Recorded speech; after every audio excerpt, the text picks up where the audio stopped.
welcome to my crazy background. I don't know, one day I'll fix it. Anyway, I'm back with another review. Boop!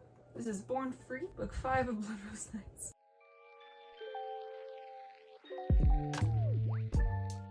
It would be book 5. There it is. So, we left off with Orlando.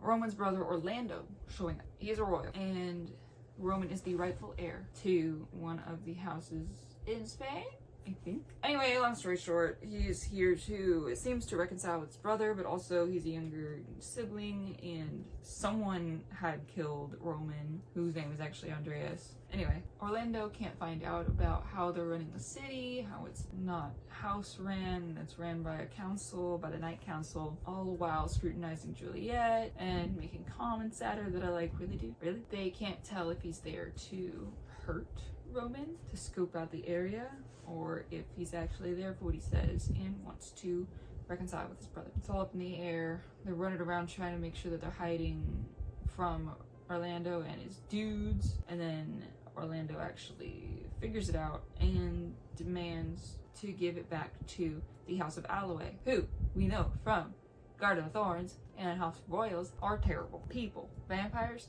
whatever. Long story short, there's a plot twist and a cool thing that they end up doing to get Orlando off of their backs, and Juliet and Roman have like this really cool bond thing that happens, and they're tethered to each other for the rest of eternity now, and I really liked that part. I like when characters give up their lives for one another. It's the ultimate sacrifice. Even in the Bible, it's the ultimate sacrifice. That's like the whole thing about what Jesus did, you know? So I appreciate that, and I hold that in high regard when it comes to characters and love and all that jazz. So yeah, overall, I enjoyed this series a lot more than I thought. I was kind of bummed that it didn't take off after Crown of Bones, because we had House of Royals, then we had Garden of Thorns, then we had Crown of Bones, Crown of Ruin, Crown of Death, all those. Can't remember which one's first.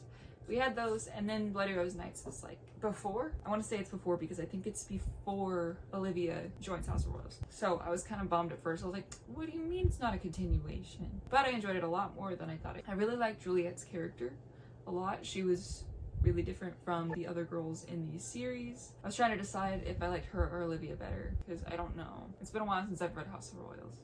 But I think I like Olivia more just because the OG, you know what I mean? I didn't like Elle so much, and I think that's because of the situation she was put in for her books. But I think it's because I felt like her book should have been dual point of view with Lexington. But Juliet was a great character. I loved her. I loved that we didn't have one central romance actually between these 5 books. We had Mason at first, who she knew wouldn't last, and I appreciated that fact, and I really liked that they were able to be friends afterwards. Because it is possible. It might be difficult for specific people, but it is possible. And I enjoyed that. And then we had Sebastian, who she thought it was end all, be all, because they were so much alike.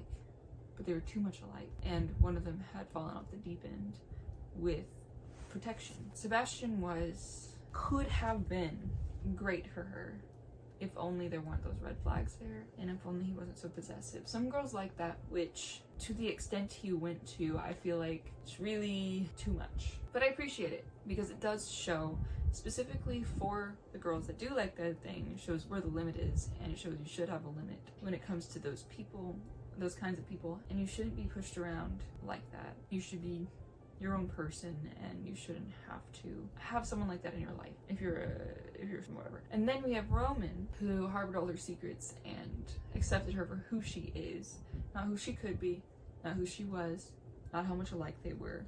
He accepted her for who she was and for her, despite her mistakes, and appreciated her in a way that she needed to be appreciated. They complemented each other well, unlike the other two. I really enjoyed this book. I really enjoyed this series.